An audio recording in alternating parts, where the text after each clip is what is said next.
CHOW. Anthony wrote in for me to do that. This is the new ASUS Zenfone 2. Quad-core processor, IPS display, dual SIM cards, 13 megapixel stabilized camera, all for around $350 without a contract. That, my friends, is how you achieve total enlightenment of body and soul. And wallet.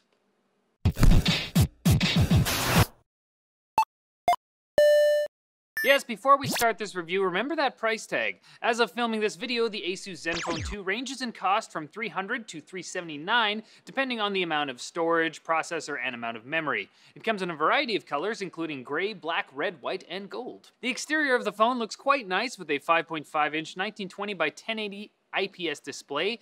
There looks like there's a bit of a curve to it, but the front is actually perfectly flat, which makes screen protectors easy to find. The bottom menu buttons are highly reflective and actually tricked us into thinking they were backlit sometimes. On the sides, you'll find absolutely nothing.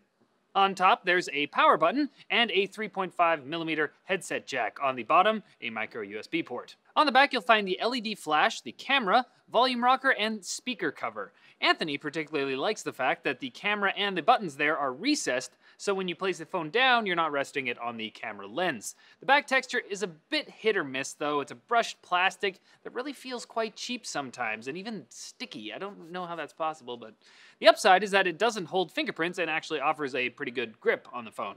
It doesn't feel slippery at all, so we can see why they went with it. Now, because the power button is on the top of the phone, it's a bit hard to reach normally, but since this smartphone runs ASUS' own Zen UI interface, there are touch gestures that can unlock the phone, which feels like the love child of CyanogenMod and Samsung TouchWiz. In essence, it's a highly flexible Android lollipop ROM with a lot of tweaks available, but it can be a bit overwhelming at times when you're trying to find a specific setting. Underneath the back cover, you'll find two SIM card slots. The first SIM card slot will support up to 4G LTE speeds, but the second SIM card slot will unfortunately only do 2G.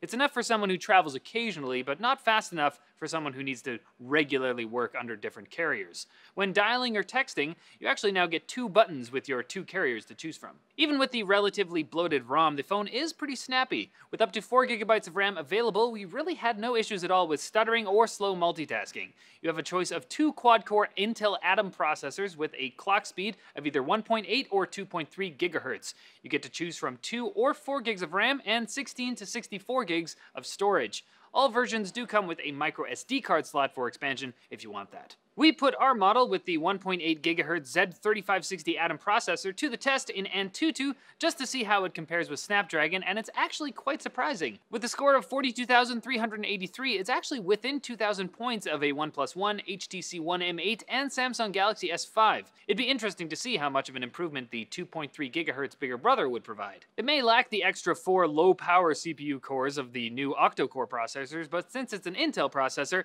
it simply clocks down when not under heavy load. Duh. Now, even with a 3,000 mAh battery, the battery usage was sort of a disappointment. Under heavy use, it will probably not last you a full day without needing a charge. Anthony used it in his daily routine, streaming Bluetooth music in his car, reading emails in the office, tweeting, playing some games in the bathroom, and of course Chromecasting YouTube videos at lunch.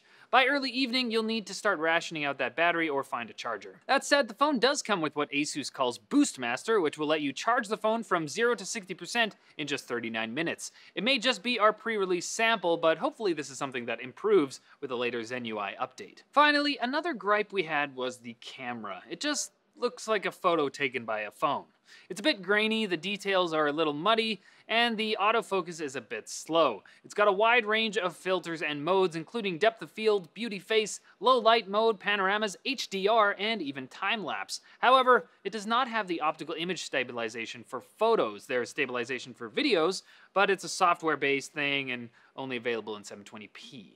In the end, the ASUS Zenfone 2 is actually an amazing smartphone when you consider its price point. We were tough and put it up against phones like the Samsung Galaxy S6 and the HTC One M9. Even though it was never designed to compete with them, it's actually able to compete head-to-head with them in certain categories. The Zenfone 2 is a far better option compared to the bare-bones models you'd find from LG, HTC, or Samsung, and it definitely beats those knockoff phones with no North American warranty or support.